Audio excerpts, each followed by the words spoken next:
정말 이상한 말처럼 들리겠지만 누군가가 핸드폰 긴급 재난 문자를 통해서 나와 소통하려고 하는 것 같아. 어디서 지진이 발생했다거나 확진자가 몇 명이라거나 그런 내용이 아니다. 누군가 나와 대화를 시도하려는 것 같다. 지금 이 이야기를 하면서도 계속 신경이 쓰여서 집중하기가 어렵다. 언제 또 긴급 재난 문자가 올지 예측하기 어렵기 때문이다. 문 쪽이나 창문 쪽을 확인하러 가보기도 너무나도 두렵다. 제발 내가 지금 뭘 어떻게 해야 하는지 누가 알려줬으면 좋겠다. 난데없이 핸드폰에서 울리는 커다란 긴급 재난 문자 알림에 깜짝 놀란 경험은 누구나 한 번쯤은 있을 거다. 내 핸드폰은 그 소리를 내면서 진동하고 있었고 온 집안이 그 소리로 가득 차는 느낌이었다. 난 얼른 핸드폰 쪽으로 달려가서 버튼을 눌렀는데 그 소린 멈추지 않았다. 겨우겨우 알림을 끄고 핸드폰을 내려놓았는데 나는 미처 어떤 알림이었는지 확인조차 하지 못했다. 그리고 핸드폰을 다시 내려놓는 찰나의 순간에 다시 그 시끄러운 알림 소리가 울렸다. 그런데 이번엔 핸드폰이 긴급 재난 문자의 내용을 큰 기계음으로 읽어주고 있었다. 난 핸드폰에 이런 기능이 있었나 하고 의아해하면서 그 소리를 들었다. 통신 서비스 중단. 긴급 재난 문자 알림입니다. 이건 실제 상황입니다. 반복합니다. 이건 실제 상황입니다. 통신 서비스 중단. 주민들은 가까운 안전한 곳으로 대피하십시오. 절대 문을 열어서는 안 됩니다. 반복합니다. 절대 문을 열어서는 안 됩니다. 당신이 아는 사람의 목소리가 들린다고 해도 문을 열어서는 안 됩니다. 반복합니다. 들여보내서는 안 됩니다. 들여보내서는 안 돼. 들여보내 때 문을 열어. 통신 서비스 중단. 통신 서비스 중단. 이건 실제 상황. 소리가 뚝 하고 끊겼다. 난 그 소리를 들으면서 얼어붙어 있는 상태였다. 이게 대체 무슨 상황이지? 문득 정신을 차리고 다시 핸드폰을 바라봤다. 그때 다시 긴급 재난 문자 알림음이 울렸고 이번엔 기계음이 왠지 더 재촉하는 것처럼 느껴졌다. 통신 서비스 중단. 이 재난 방송은 중단. 안전한 곳 중단. 나도 모르게 이를 꽉 깨물고 있어서 턱이 아파올 지경이었다. 난 두근거리는 심장 소리를 느끼면서 주위를 둘러봤다.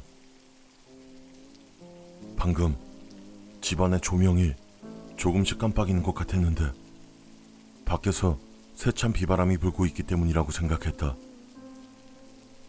순간 멀리서 천둥 소리도 들려왔다. 난 불안한 마음에 문이 잠겼는지 확인했고 집 전체의 전기도 내려버렸다. 집안의 불이 다 꺼졌고 난 핸드폰 후레쉬에 의지해 내 방으로 돌아갔다. 손에 쥐고 있던 핸드폰에서 다시 긴급 재난 문자 알림이 울렸다. 기계음이 더 다급해진 것만 같은 이상한 기분이 들었다. 문을 두드리는 소리가 들리면 난 핸드폰의 소리를 끄려고 했다. 전원을 꺼보려고도 했지만 버튼은 말을 듣지 않았다. 기계음이 계속 소리를 내고 있었다. 문을 두드리는 소리가 들리면 들여보내 절대 문을 열어. 난 다시 얼어붙었다. 긴급 재난 문자의 내용이 아까와 달라졌다. 분명히 아무도 집안에 들이지 말라는 내용이었는데 이젠 들여보내라고? 난 소름이 끼쳐 핸드폰을 침대 위에 올려놓고 베개로 막아두었다. 그걸로도 모자라서 이불을 끌어다가 꽁꽁 싸맸다. 통신 서비스 중단. 절대 문을 열어. 들여보내. 난 더 이상 핸드폰에 신경을 쓰고 싶지 않았다. 소리가 나지 않도록 아예 부숴버릴까 하는 생각마저 들었다. 하지만 무슨 일이 생기고 있다는 건 분명했고 핸드폰은 내가 외부랑 소통할 수 있는 유일한 수단이었기 때문에 그럴 수 없었다. 난 옆마을에 살고 있는 부모님이 걱정되기 시작했다. 그러는 사이에도 핸드폰에선 계속 커다란 기계음으로 안내 메시지가 나오고 있었다. 소리가 점점 커지는 기분도 들었고 말이 이상하게 끊기는 것 같은 그런 느낌도 들었다. 통신 서비스 중단. 통신 서비스 중단.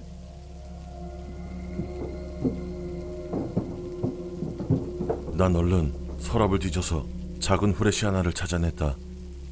하지만 차마 켤 수는 없었다.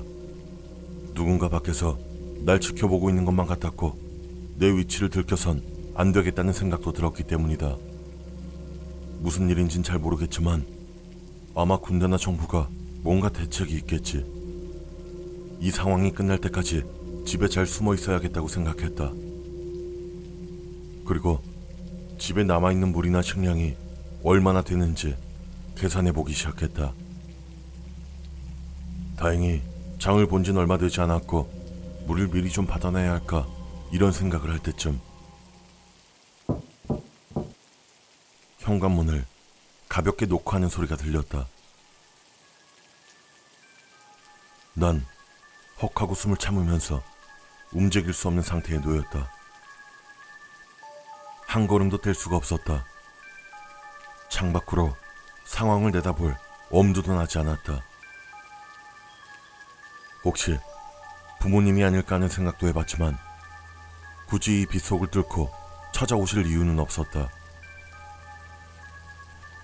그리고 집 열쇠도 가지고 계셨기 때문에 굳이 노크하실 이유도 없었다.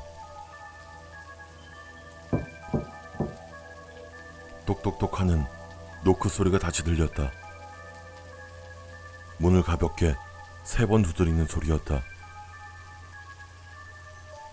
그러고 보니 핸드폰에서 기계음이 나지 않고 있었다. 그리고 다시 노크 소리가 들렸을 때 그려보내. 핸드폰이 비명을 지르는 듯한 착각이 들 정도였다. 그리고 알림 소리도 바뀌었다. 노크 소리 3번, 그리고 핸드폰에서 울리는 들여보내라는 말 3번. 난 기절할 것만 같았다. 온몸의 근육이 비명을 지르는 것처럼 움츠러드는 게 느껴졌다. 난 더 안전한 장소로 몸을 숨기는 것이 좋을지 그냥 여기 가만히 있어야 할지 고민하기 시작했다. 빨리 행동을 하지 않으면 선택을 할 기회도 없을 것만 같았다. 난 결국 기어가다시피 하며 천천히 소파 쪽으로 몸을 옮기기 시작했다. 노크 소리와 핸드폰의 기계음 소리는 계속 반복되고 있었다. 갈대로 그려보내. 문을 열어. 기계음의 소리가 조금 바뀌었다. 하지만 난 거기에 집중할 틈이 없었다. 몸을 조금씩 움직여서 소파 아래로 들어가는 데에 성공했다. 난 납작하게 엎드려서 숨을 죽였다. 핸드폰의 긴급 재난 문자는 계속해서 이어졌다. 서비스당에 들여보내. 절대 문을 열어. 명령이다. 문을 열어. 뚝 하고 갑자기 모든 소리가 조용해졌다. 노크 소리도 핸드폰의 긴급 재난 문자 알림도 기계음도 들리지가 않았다. 밖에선 빗소리만이 계속 들리고 있었고 자동차가 지나가는 것처럼 희미한 빛이 창가를 지나가는 것이 보였다. 자세히 보니 빨간빛과 파란빛, 익숙한 모습이었다. 분명히 경찰차인 것 같았다. 난 조금 안심하려 했지만 난 신고를 한 적도 없었고 저것이 경찰차가 아닐 수도 있다는 생각이 들었다. 그때 문을 두드리는 소리와 남자의 목소리가 들렸다. 예, 경찰입니다. 선생님, 문 좀 열어보세요. 지금 당장 이 지역을 대피하셔야 합니다. 그는 계속 문을 두들기면서 말했다. 아까부터 계속 노크를 했던 게 경찰이었나? 내가 이 집에 있단 걸 알고 있었던 건가? 아니면 모든 집을 다 돌아다니면서 사람이 있는지 확인하고 다니는 건가? 난 여전히 소파 밑에서 몸을 웅크린 채 문을 두드리는 소리와 남자의 목소리를 들었다. 노크 소린 점점 커져갔고 문 손잡이를 돌리는 소리도 들렸다. 마치 문을 강제로 열려고 하는 것처럼. 워낙 긴급한 상황이라서 경찰이 저런 행동을 하는 건가? 아니면 역시 저건 뭔가 이상한 걸지도 몰라. 난 머릿속이 너무 혼란스러웠다. 이제 문 손잡이를 잡고 흔드는 소리가 들렸다. 이러다 문이 부서질 것 같다는 생각이 들었다. 난 어쩔 수 없이 창밖을 확인하기 위해 소파 밑에서 머리를 뺐다. 그렇게 창문 쪽을 바라봤는데 창문엔 사람의 그림자가 비쳤다. 아니, 그건 사람이라고 하기엔 너무나 큰 형체였다. 제발 들여보내주세요. 들여보내줘요, 빨리. 이것들이 오고 있다고요. 난 다시 들려온 남자의 말소리에 현관문을 바라봤다. 그는 다급하게 소리치며 문을 두들기고 있었다. 금방이라도 무슨 일을 당할 것만 같은 사람의 목소리였다. 하지만 난 여전히 움직일 수가 없었다. 말소리가 그치고 문을 좀 더 세게 치는 것 같은 그런 소리가 들렸다. 더 이상은 두들기는 것이 아니라 뭔가 커다란 것이 몸통을 부딪히고 있는 소리처럼 들렸다. 그리고 창밖에서 들리는 빗소리도 뭔가 달라진 것 같다. 창문을 조심스럽게 살펴보니 빗물이 아닌 다른 액체가 창문을 뒤덮고 있었다. 뭔가 끈적하고 시커먼 액체가 빗물과 섞여서 점점 창문에 들러붙고 있는 것만 같았다. 밖에선 아까 그 남자의 비명소리가 들렸다. 혹시 저게 진짜 사람이었고 내가 그의 목숨을 구할 기회를 놓쳐버린 게 아닌가 하는 생각을 하면서 좌절감에 빠졌다. 하지만 그런 기분에 빠져있을 틈도 별로 없었다. 문을 두드리는 소리가 다시 들리기 시작했다. 그리고 한참 동안 조용하던 핸드폰의 긴급전화 문자 알림이 다시 울리기 시작했다. 문을 두들기는 소린 점점 커져갔고 기계음의 볼륨도 점점 높아지고 있었다. 통신 서비스 중단. 긴급전화 문자 알림입니다. 이번 실제 상황입니다. 사태가 종결되었습니다.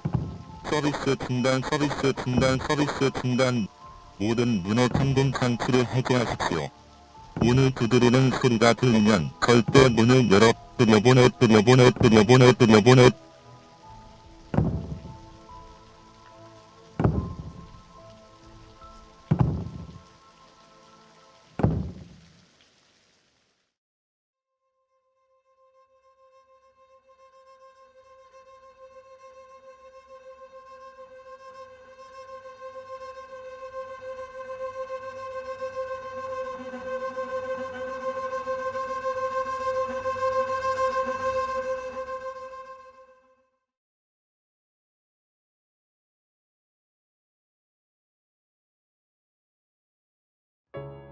일단 제 소개를 하자면 전 미국 나사에서 일하고 있는 천문학자입니다.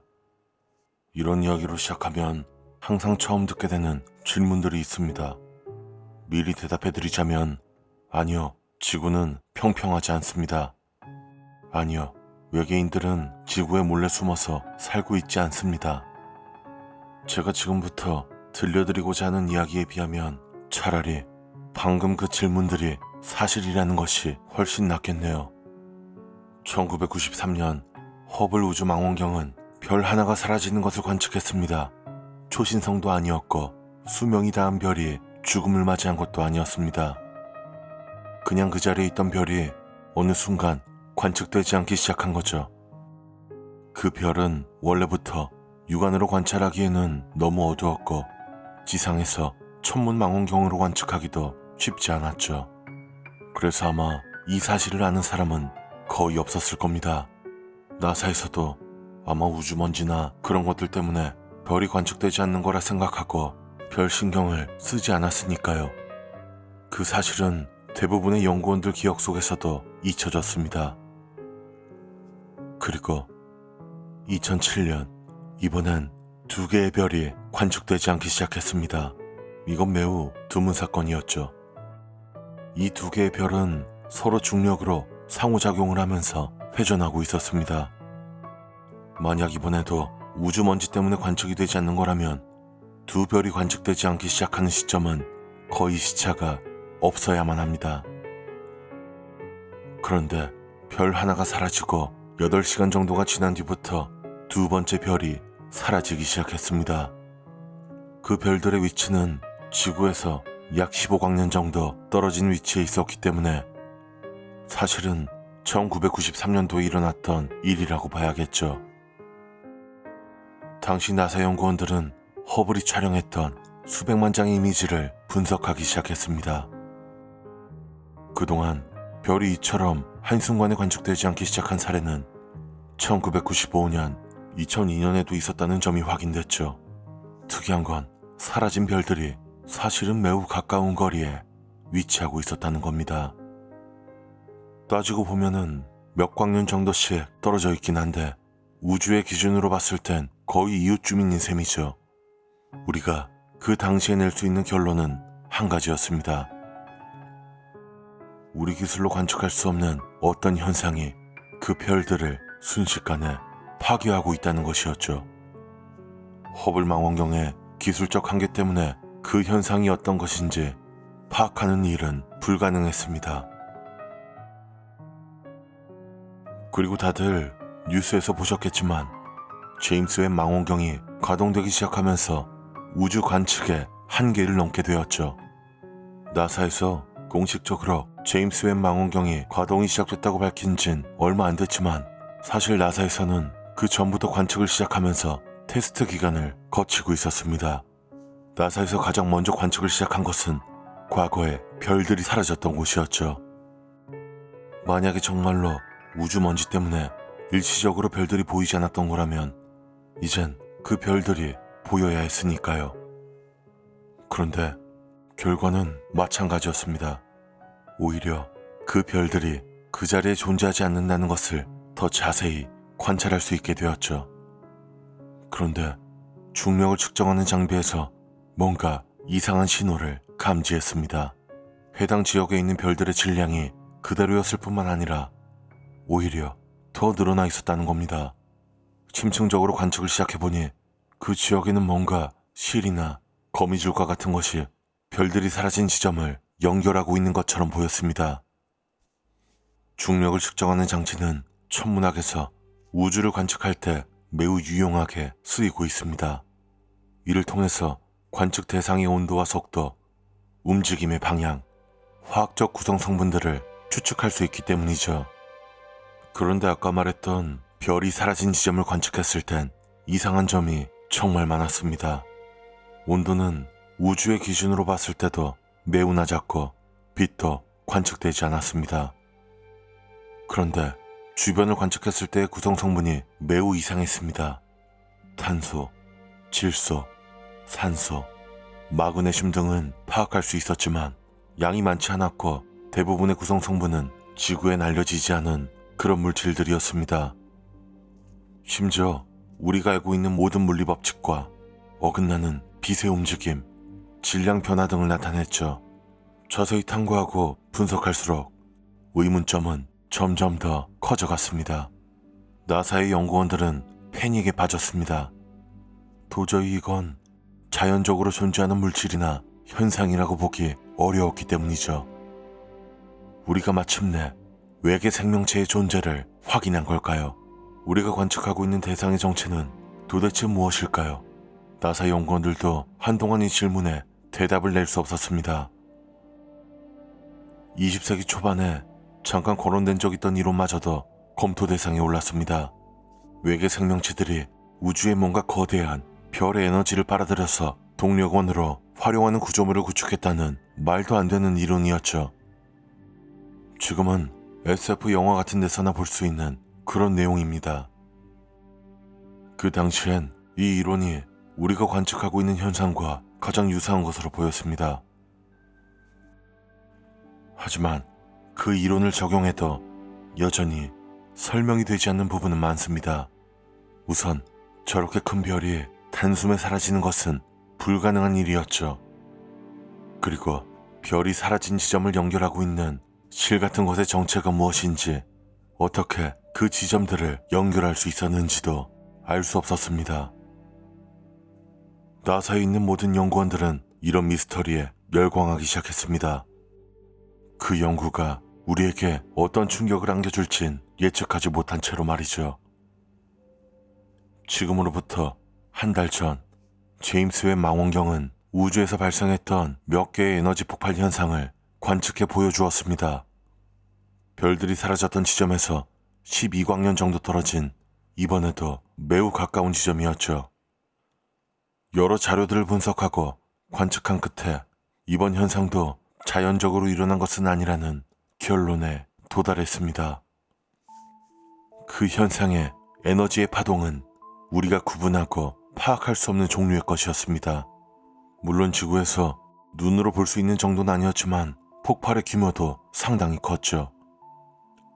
인류가 만들 수 있는 가장 위험한 무기, 핵폭탄과 비교해봐도 수십억 배는 더 강력한 폭발이었을 겁니다. 그렇게 우린 제임스 웹 망원경의 테스트를 끝내고 정식 가동을 시작했습니다. 그리고 무슨 일이 일어나고 있는지 더 뚜렷하게 확인할 수 있었습니다.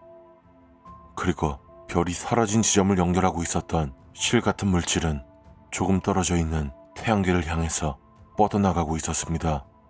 그리고 그 태양계에 거주하고 있던 생명체는 온 힘을 다해서 그것과 맞서고 있었죠.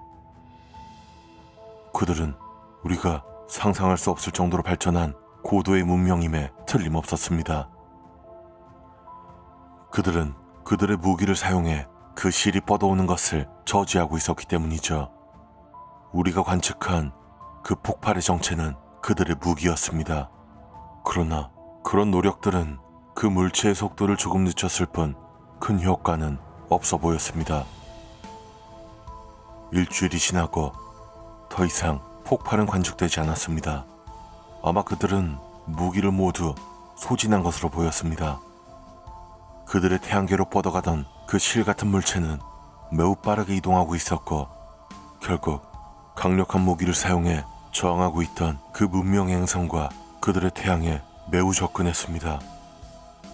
우리 연구원들은 그 장면을 거의 실시간에 가깝게 볼 수 있었죠. 그 태양계의 태양은 우리 지구의 태양보다 조금 더 컸습니다. 처음엔 아무런 일도 일어나지 않는 것처럼 보였지만 그 태양에 실 같은 그림자가 지기 시작했습니다.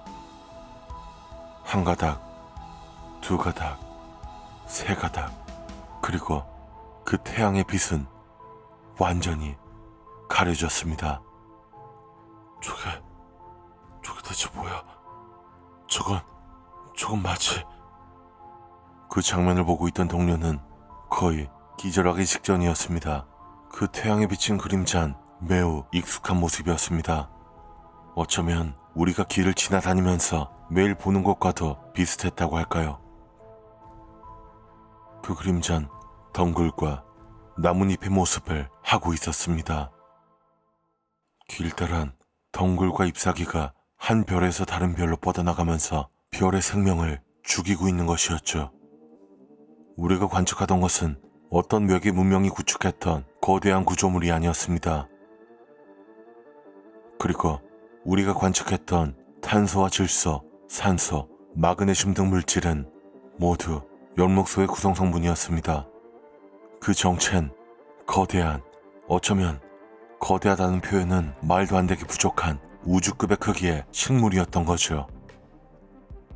그 거대한 우주 식물은 지구의 식물들과 마찬가지로 빛을 따라 이동하고 있었습니다. 차이점이 있다면 너무 거대해서 결국 빛을 내고 있는 커다란 별을 휘어감아 집어삼키게 된다는 것이었죠. 그 실 같은 물체는 줄기에서 빛이 나는 곳으로 뻗어나가는 덩굴이었고, 그 덩굴에 휘감긴 별은 결국 완전히 사라져 보이지 않게 된 것이었습니다. 아마 그 별을 양본으로 삼아 성장하는 것일 수도 있죠. 진실을 알게 되고 연구원들은 모두 믿기 힘들다는 표정과 충격에 휩싸였습니다. 영원할 것 같았던 침묵이 이어지다가 한 신임 연구원이 먼저 입을 열었습니다. 저곳의 이동 경로와 속도를 분석한 자료가 나왔습니다. 그는 매우 떨고 있었습니다. 얼굴은 창백한 상태였고요. 새로 뻗어나오는 덩굴, 그 이상한 물체가 지금 뻗어나오고 있는데 지구의 태양계 방향으로 곧장 오고 있는 것이 파악되었습니다. 연구팀장은 이미 엄청난 패닉에서 빠져나온 뒤라서 그 친구의 말을 듣고 더 이상 충격을 받지도 않았습니다. 그 얘기를 들었던 다른 연구원들은 입을 틀어막고 주저앉거나 구토를 할 뿐이었죠. 연구팀장은 차분하게 우리에게 얼마의 시간이 남았는지 물었습니다. 현재의 속도와 거리, 중력 등 추정치를 고려하고 다른 변수를 적용했을 때 27년입니다. 어떡합니까? 27년. 우린 방금 우리 인류보다 못해도 수천 년은 앞선 기술을 보유하고 있는 문명이 그 우주 식물의 덩굴 한 가닥에 힘없이 사라지는 모습을 관측했습니다. 그런데 지구에게 남은 시간은 고작 27년. 우주의 관점에서 보면 이건 정말 아무것도 아니겠죠. 생명체가 거주하는 무수한 행성 가운데 하나가 사라지는 거. 물론 전 연구원으로서 이런 비밀을 지켜야만 할 이유가 있습니다. 하지만 이런 비밀을 모든 인류에게 숨기고 산다는 건 스스로도 용서할 수 없는 일입니다. 만약 27년쯤 뒤에 어느 날 태양이 사라지고 온 세상이 껌껌해진다면 무슨 일이 벌어지고 있는지 여러분은 아셔야 할 테니까요. 그런데 그것의 속도를 고려했을 때 아마 태양이 사라지고 지구가 멸망하게 되는 그 순간은 그런 생각조차 할 수 없을 정도로 순식간일 겁니다.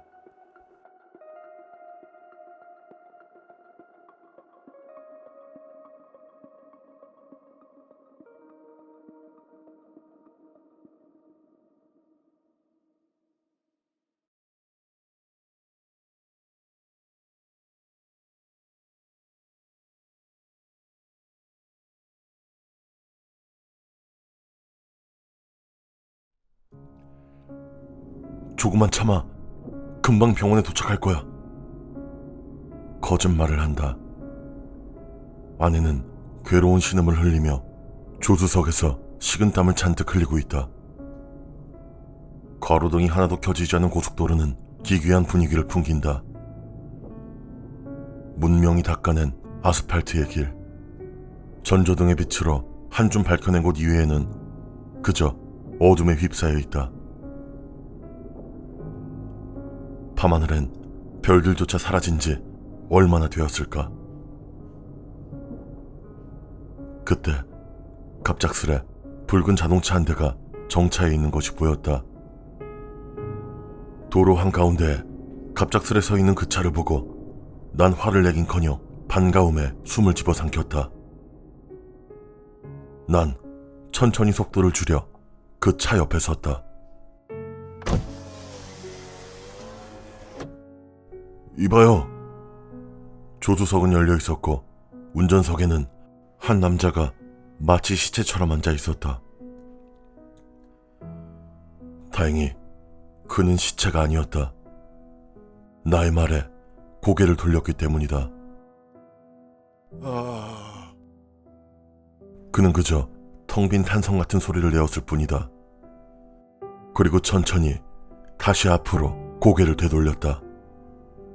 무슨 일이에요? 당신은 어디에서 왔죠? 이 앞에 도시가 있나요? 웃음이라기보단 오래된 엔진이 쿨럭거리는 소리 같았다. 얼른 가시오. 날 혼자 내버려둬요. 하나만 알려줘요. 근처에 도시가 있는지 그것만요. 제 아내가 아파요. 치료를 받아야 한다고요. 고개를 다시 돌린 그가 이번엔 내가 아닌 조수석에서 시름시름 앓고 있는 아내를 멍하니 바라본다. 그는 다시 힘없는 웃음소리를 내더니 손을 들어 조수석의 아래쪽 너머를 가리켰다. 난 어두운 그곳에 휴대폰 라이트를 비춰보았다. 붉은 피웅덩이와 발자국, 도로를 가로질러 어디론가로 향하는 발자국이 보였다. 그걸 본 나는 절망에 사로잡혔다. 아직도 모르겠어. 우린 다 끝났어. 그는 손을 거두고 다시 앞으로 시선을 옮겼다. 마치 죽음만을 기다리겠다는 듯 의지를 잃은 그의 말을 애써 부정하며 난 다시 가속 페달을 밟는다. 그렇게 또 어둠을 얼마나 헤쳐나갔을까. 아내가 비명을 지르면서 몸을 비틀었다. 그 격한 몸짓에 난 놀라 브레이크를 밟고 그녀의 얼굴을 매만졌다. 차갑고 축축한 그녀의 얼굴에서 미약한 숨이 느껴졌다. 그리고 마치 그녀의 내장이 마구 뒤섞이듯 꿀럭이는 소리가 불쾌하게 조용히 들려왔다. 금방 도착할 거야. 거의 다 왔어. 조금만 참아. 그러나 분명히 도시의 불빛이 보여야 될 눈앞엔 아무것도 보이지 않았다. 혹시나 유리창에 끼어있는 먼지나 얼룩 때문이 아닐까. 나는 차를 천천히 몰며 조수석의 창문을 내린다.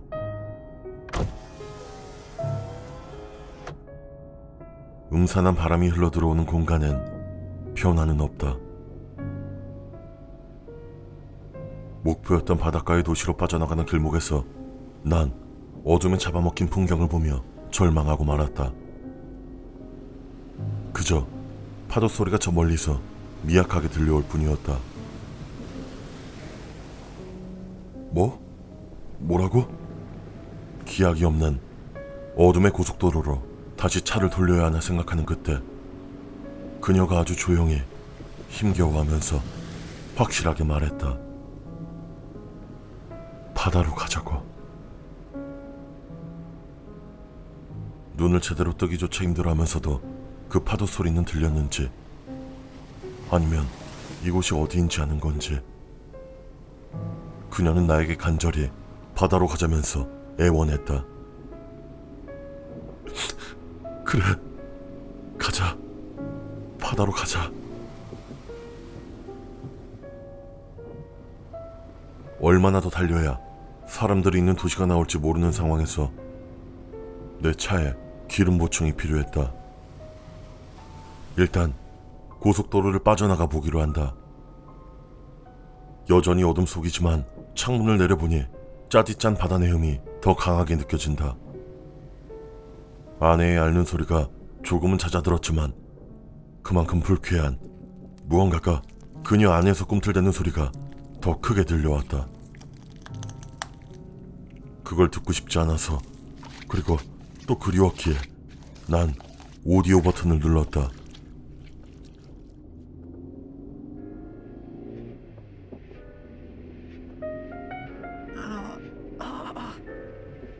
아내가 반응했다. 진한 재즈풍에 전주가 흐른다. 난 그녀의 손을 잡는다. 식은땀이 흘러서 축축한 손이다. 이 노래는 내가 그녀에게 프로포즈를 하기 위해서 바다로 가던 날 차 안에서 들었던 노래다. 거짓말처럼 이 도시 외곽에서 나는 그녀에게 프로포즈를 했었다.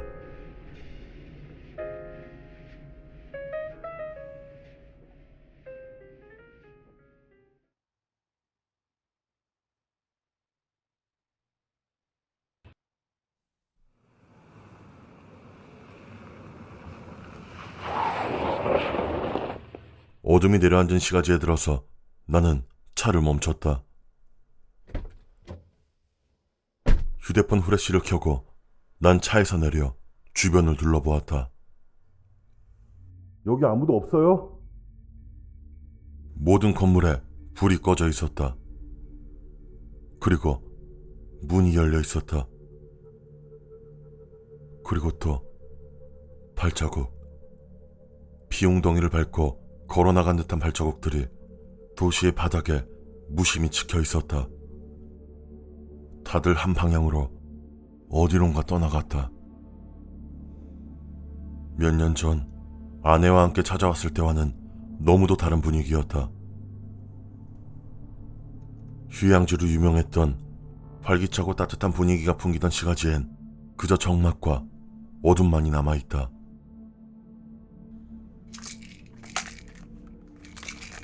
난 약국에서 아스피린을 챙겼다. 의학적 지식이 있는 것도 아니었고 아내에게 어떤 치료가 필요한지도 몰랐다. 아니, 있다고 해도 방도는 없었을 것이다. 누구보다 나 역시 잘 알고 있다. 하지만 이봐요. 그때였다. 문이 열린 편의점 내부에서 누군가 나를 향해 말을 걸어왔다. 후레쉬를 비추자 눈을 가리는 그는 중년의 남성이었다. 다만 그의 옷에 마구 튀어있는 핏자국과 손에 쥐어져 있는 칼이 경계심을 일으켰다. 당신은 사람이 맞구만. 혹시 정부에서 왔나? 나 역시 그 남자에게 묻고 싶은 것이었다. 정부와 군, 아니면 적어도 이 사태를 알려줄 메신저 자체가 없는 걸까? 어떤 도시가 살아남았는지, 재건을 위해서 무엇이 진행 중인지 나 역시도 간절히 알길 바라며 찾아 헤맨 것이었다. 별 쓸모없는 정보를 교환한 남자와의 대화는 절망이 담긴 한숨으로 귀결되었다. 그래서 자넨 어디로 갈 텐가? 글쎄요. 나는 아마 여기서 죽을 것 같네. 남자는 가판대로 가서 통조림 몇 개를 집어들어 주머니에 쑤셔 넣으면서 말했다. 하지만 자네와 이야기를 나누고 결정했어. 난 뺏기지 않을 거야. 뺏기지 않는다고요? 어차피 자네도 나와 같은 처지 아닌가. 엉겁결에 손을 뻗어 남자가 건넨 것을 받았다. 칼. 작은 칼이었지만 묵직한 무게가 손에 느껴졌다. 자네도 뺏기지 말게. 남자의 얼굴에 비릿한 미소가 떠오르는 걸 본 나는 그 섬뜩함에 행운을 빈다는 짧은 인사를 남기고 그곳을 빠져나왔다. 뒤에선 남자의 웃음소리가 옅게 들려왔다.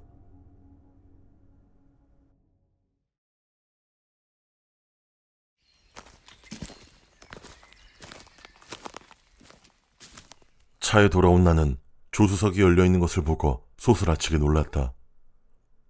바닥에 피발자국 같은 것은 없었지만 조수석은 열려 있었고 안에는 사라져 있었다. 난 아내의 이름을 외치며 정신없이 어둠 속을 뛰어다녔다.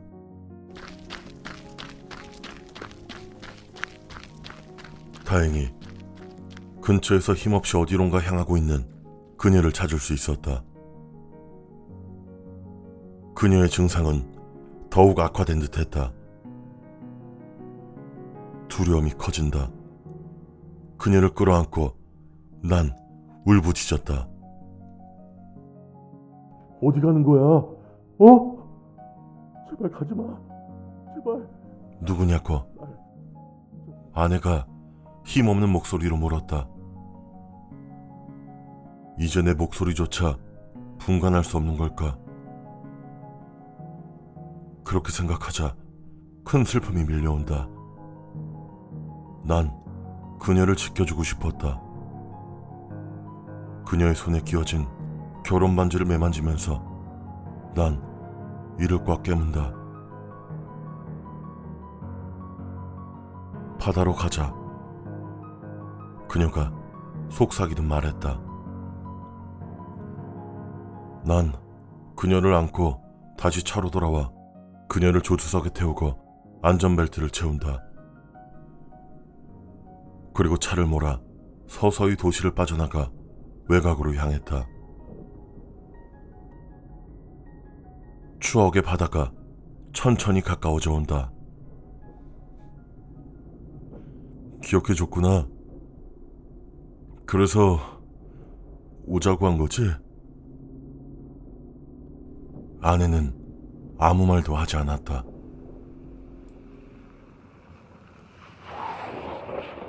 해변에 도착한 나는 차를 세워 조수석의 문을 열고 그녀와 함께 백사장으로 천천히 걸어 들어간다. 꿀럭이는 소리가 기분 나쁘게 귀를 자극해온다. 그러다 파도 소리에 모든 것이 집어삼켜질 만큼 바다와 가까워졌을 때 나는 보았다. 저 멀리 바다 한가운데 우뚝 서 있는 무언가를. 난 본능적으로 그것이 무엇인지 깨닫고 말았다. 신. 천천히 태양이 떠오른다. 그러나 이제까지 우리가 알고 있었던 그 태양이 아니다. 원형의 고리처럼 빛의 반지 같은 것이 신을 등지고 천천히 떠오른다. 그것은 이전처럼 밤을 밝히지 않는다. 아주 미약한 빛을 내뿜으면서 천천히 주위를 밝혀올 뿐이다. 아내는 천천히 손을 뻗는다. 여보. 듣고 싶었던 그 말이 아내의 입에서 나왔다. 그러나 그 대상은 내가 아니었다. 여보, 나 여기 있어. 여보, 금방 갈게요. 그제서야 난 그 백사장에서 수많은 사람들이 천천히 신을 향해 바다로 걸어나가는 것을 본다. 나와 같은 처지의 사람들만이 그저 울부짖으며 자신의 가족, 사랑하는 사람, 그리고 친구가 떠나지 말길 바랄 뿐이었다. 신은 그저 우뚝 서 팔인지 무엇인지 모를 것을 펼치고 포용하듯 서 있을 뿐이다. 그리고 아내도 걸음을 옮긴다. 아내가 나의 품을 떠난다. 안 돼! 안 돼! 안 돼! 참는다. 뿌리친다. 애걸한다. 무시한다. 칼을 든다. 등을 찌른다. 그래도 걸어나간다. 허벅지를 찌른다. 걸어나간다. 발목을 벤다. 쓰러진다. 그리고 그녀의 몸이 부글대더니 이내 꿀럭이는 소리와 함께 수많은 족수들이 몸을 터뜨리고 터져 나온다.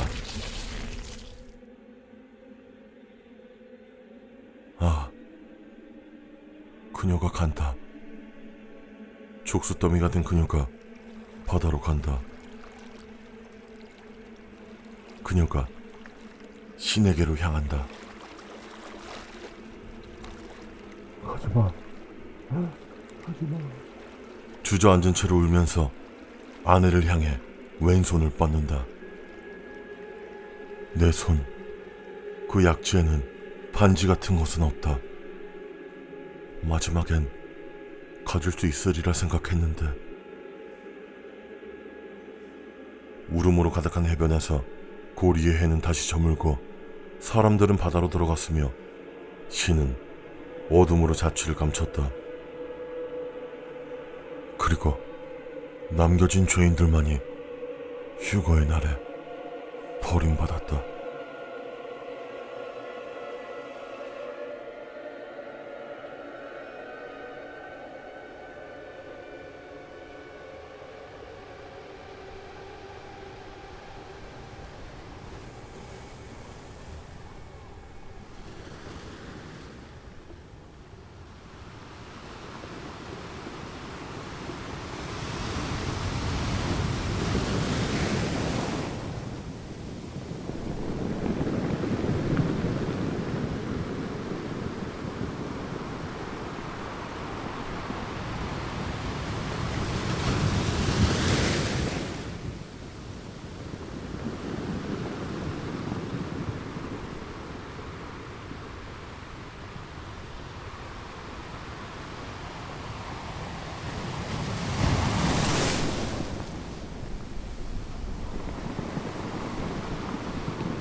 물에서 이상한 맛이 난다. 하지만 물이 다시 나오는 것만으로도 충분히 감사한 일이니까 불평할 수 없다. 전기가 다시 들어오는 것도 감사한 일이다. 세계 정부가 사망률이 현저히 낮아졌단 걸 눈치채게 된 지 몇 년이 지났다. 원인은 알 수 없었다. 질병이나 고령으로 자연사한 사람이 존재하지 않았다. 누군간 이런 현상을 종교에서 찾았고 누군간 과학적으로 해답을 찾으려 했었지만 그 누구도 뚜렷한 답을 내지 못했다. 누구도 예상하지 못했던 재앙이 찾아오게 된 것이다. 사망률은 현저히 낮아진 반면 출생률은 오히려 늘기 시작했다. 이런 상황이 벌어지고 몇 년이 지나자마자 다양한 사회 문제들이 발생하기 시작했다. 병원은 늘 10,000원이었고 인구 과잉 문제가 심각해지기 시작했다. 실업률은 날이 갈수록 올라갔고 그로 인해서 노숙자가 늘기 시작했다. 그리고 물과 식량, 전기, 그 모든 것들이 부족해졌다. 사람이 몇 년만 죽지 않아도 이런 재앙이 벌어질 것이라고는 아무도 예상하지 못했다. 그렇게 오늘 갑자기 전기가 들어오자 거실에 있던 TV에 전원이 들어왔다. 모든 채널이 정부의 긴급방송을 송출하고 있었다. 긴급방송에선 대통령이 뭔가를 발표하고 있었다. 그의 얼굴에서 불안한 표정이 역력했다. 오늘은 정말 비극적인 날입니다. 위대한 우리나라에 이런 비극이 찾아오게 된 데 큰 유감을 표합니다. 오늘 전 대통령으로서가 아니라 한 명의 사람으로서 여기 앉았습니다. 그리고 우리 국민들에게 아주 힘들었던 지난 몇 년에 대해서 생각하고 있습니다. 지금의 사태는 모두에게 큰 고통과 어려움을 안겨주고 있습니다. 이런 상황이 몇 달만 더 지속되더라도 우리 지구는 살기 어려운 환경이 되고 말 것입니다. 이런 상황에 대해서 전 세계 정상들이 모여서 해답을 찾기로 했고 결론에 도달했습니다. 이것은 유일한 결론입니다. 대통령은 눈물을 흘리고 있었다. 아주 어려운 결정이었다는 걸 말씀드립니다. 하지만 이건 국가와 세계에 대한 저의 의무입니다. 모든 국민들이 행복한 삶을 살 수 있도록 하기 위한 결정입니다. 많은 논의가 있었지만 결국 최선의 방법은 무작위 선택이라는데 대다수의 동의가 있었습니다. 선택되신 분들께 마음 깊은 위로를 전합니다. 방송 화면이 전환되었다. 정부의 로고가 그려진 트럭들이 줄지어서 이동하는 화면이 나왔다. 트럭엔 무언가 가득 실려있는 상태였다. 난 집 밖에서 큰 트럭 한 대가 멈춰서는 소리를 들었다. 아까 TV에 나오던 것과 같은 정부 로고가 그려진 트럭이었다. 갑자기 부엌에서 쿵 소리가 들렸고 내 룸메이트가 바닥에 쓰러져 있는 걸 발견했다. 내가 어떻게 반응하기도 전에 시야가 흐려지고 어지러운 기분이 들었다. 난 쓰러지기 직전에 내가 마시던 물컵을 바라봤다. 물에서 이상한 맛이 난다.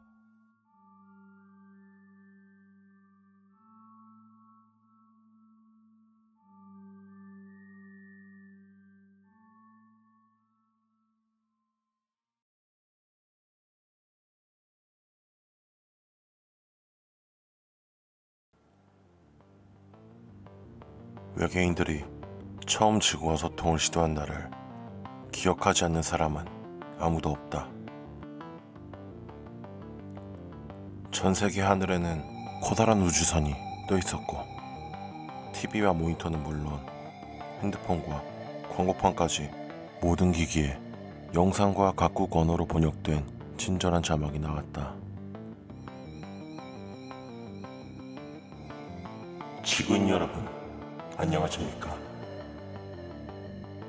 우리는 평화로운 목적으로 왔습니다.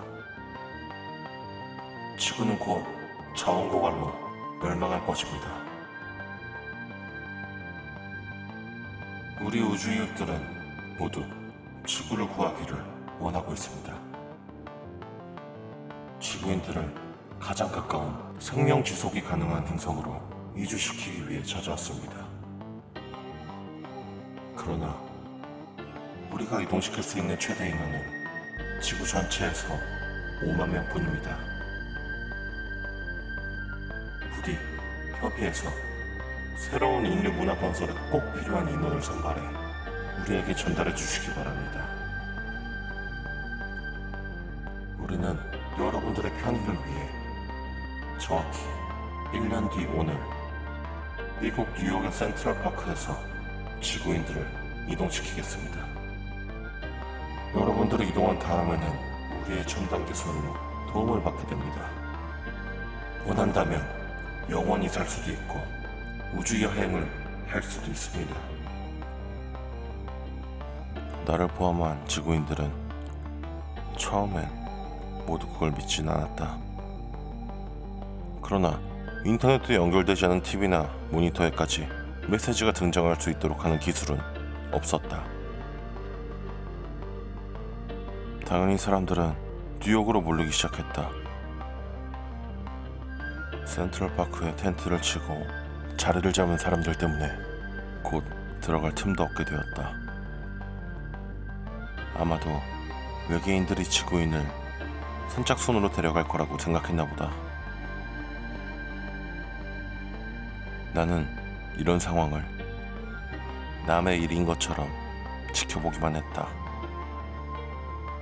어차피 내가 선택될 가능성은 없었으니까.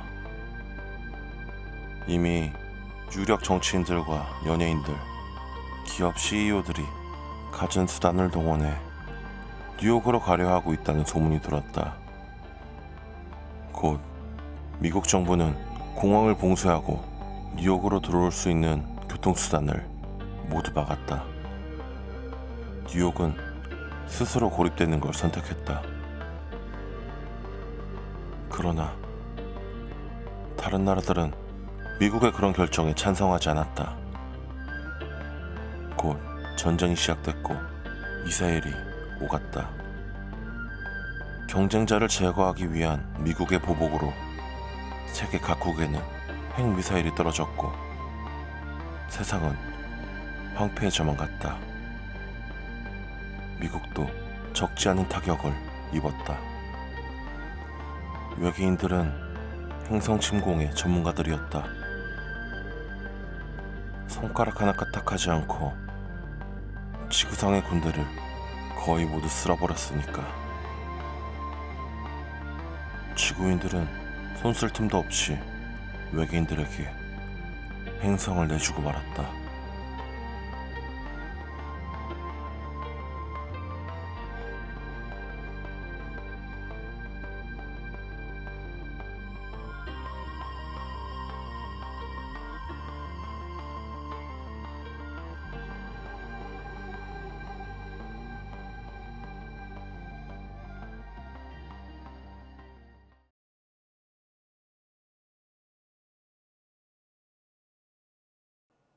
이게 다 뭐야?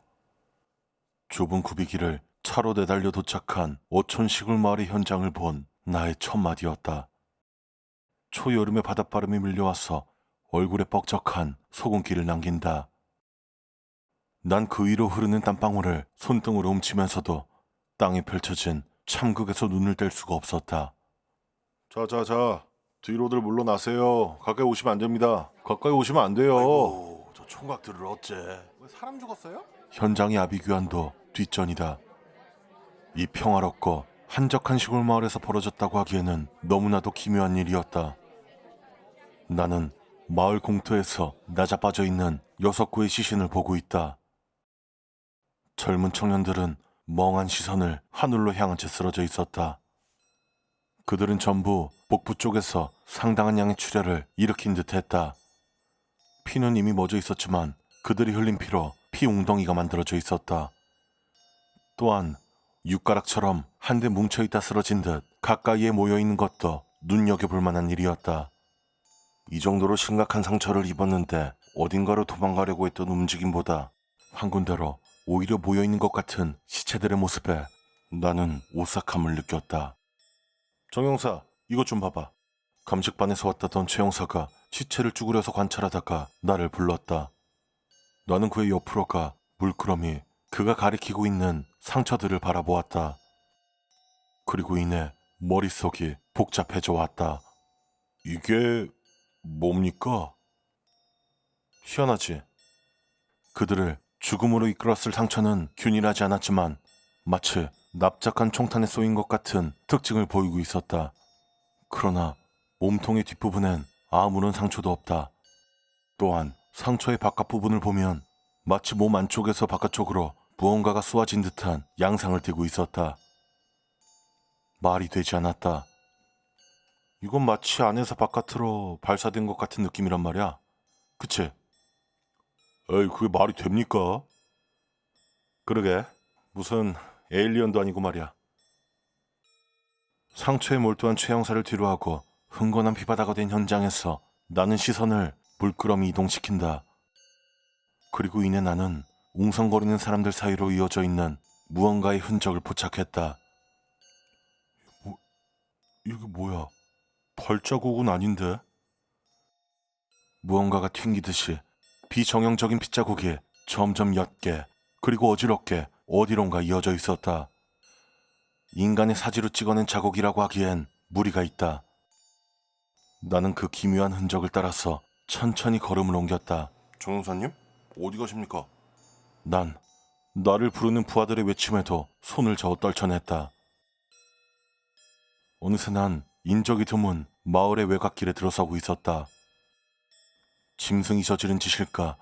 그렇다기엔 저 젊은 장정 6이 당해내지 못할 것이 있을 리 없다.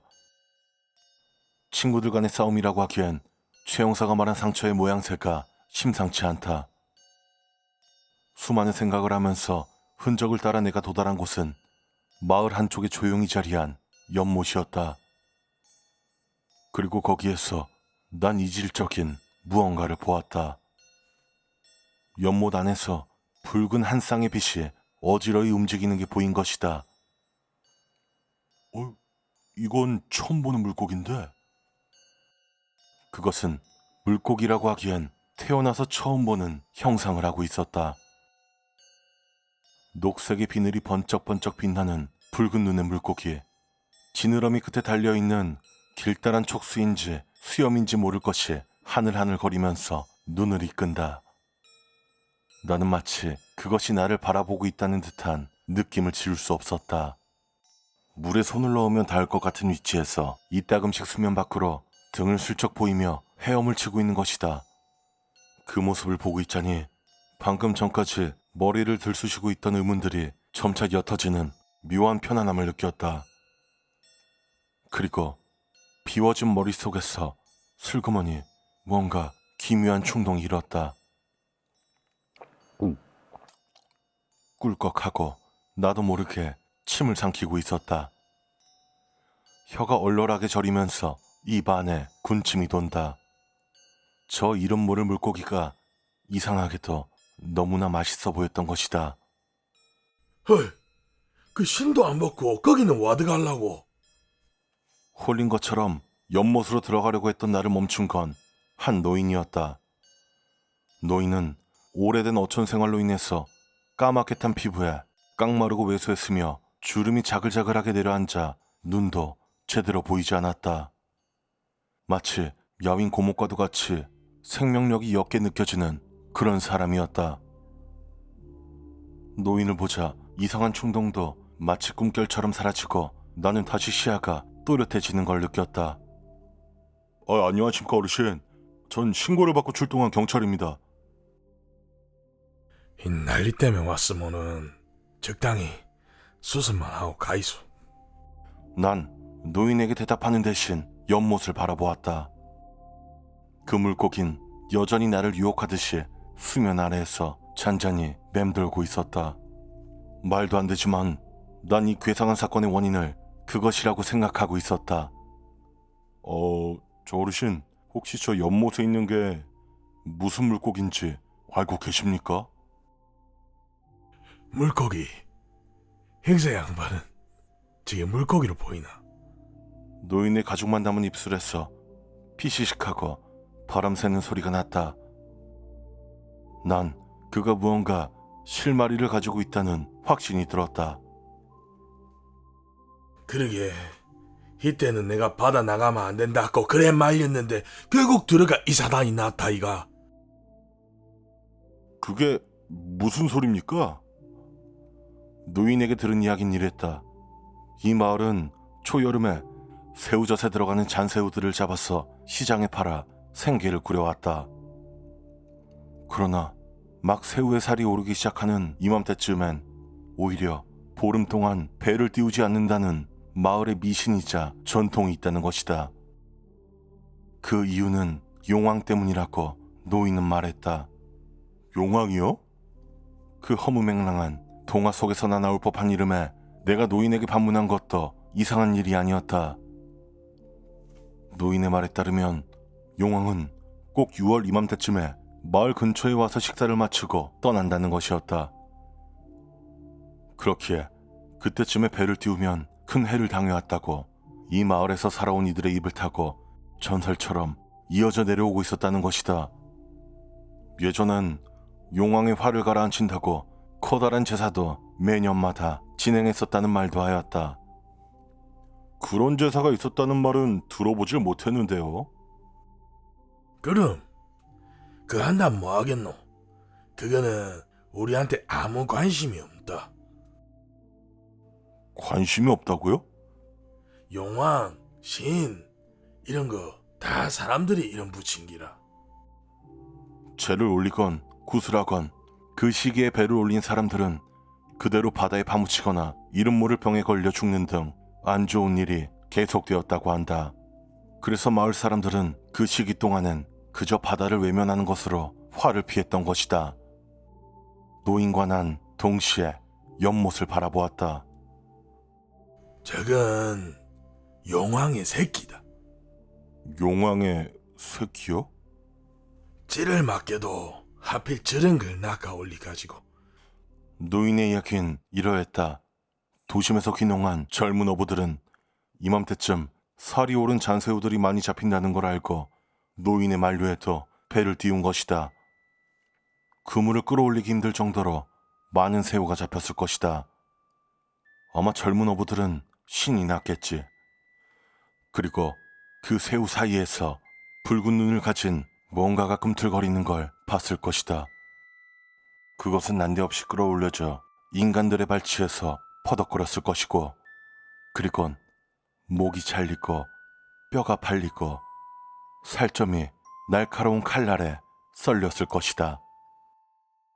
그리고 아무것도 모른 제 신이나 이런 게 다 어업의 묘미가 아니겠냐고 하면서 히덕거리는 청년들의 입으로 들어갔겠지. 아니, 아까 어르신께서 저기 있는 게 용왕의 새끼라고 하지 않으셨습니까? 그래. 근데 청년들이 먹었을 거라고 방금. 그럼 아니, 그러면 어떻게? 노인은 박장대소했다. 나나 형사 양반처럼 평이한 것들은 이해 못하는 게 이 세상의 천지 빛깔인기라. 저건 그냥 그런 것인기다. 대답을 할 수 없었다. 연두색의 비늘과 길다란 수염 같은 것이 달린 지느러미, 그리고 흉흉한 안광이 흐르는 붉은 눈동자가 내 눈에 새겨졌다. 노인의 허황된 이야기는 눈앞에 있는 저 이름 모를 생명체로 하여금 신뢰를 얻고 있었다. 노인을 만나기 직전 그것에게 홀린 듯한 경험이 더욱이. 그니까 수습이나 대충 하고 빨리 가시게. 왜 이렇게 분해를 안달이십니까? 그 순간 강한 바람과 함께 눈이 번쩍하더니 천둥 소리가 들려왔다. 고개를 들어보니 바닷가 쪽에서 새까만 구름대가 흉흉하게 마을을 향해 달려들고 있었다. 요 있다 화보지 말고 빨리 가라고.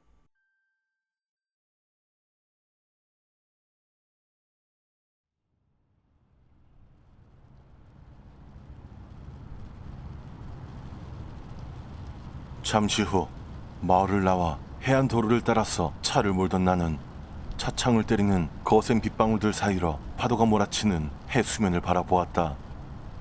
그 시커먼 바다에서 집채만한 붉은 안광 한 쌍이 흉흉하게 피어오르는 것을 보며 난 식은땀을 흘렸다. 그것은 왜인지 나를 바라보고 있는 것만 같았다.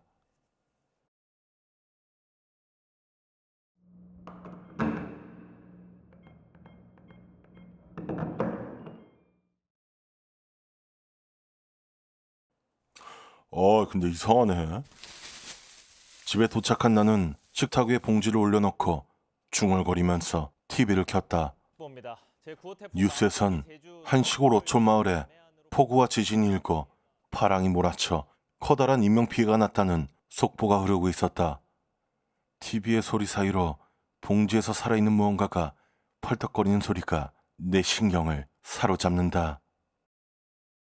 나는 공포와 희열이 섞인 괴상한 감정으로 그것에게 가까이 다가가 봉지를 헤친다.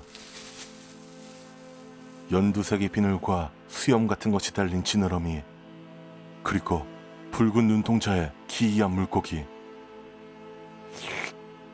이상하게도 나는 입가에서 군침을 질질 흘리고 있었다. 덜덜 떨리는 손으로 그것을 쥔다. 까끌하고도 단단한 비늘 아래에서 부드럽게 눌리는 살덩이가 내 손에서 느껴진다. 마치 잘 익은 과일처럼 달콤하고도 농후한 향기가 코끝을 간지럽힌다. 내 손에서 신이 요동치고 있다. 살려고 하는 것인지 아니면 유혹하듯이 몸을 꾸는 것인지 난 알 수조차 없다. 그저 천천히 입을 쩍 벌리고 그것을 들어올릴 뿐이었다.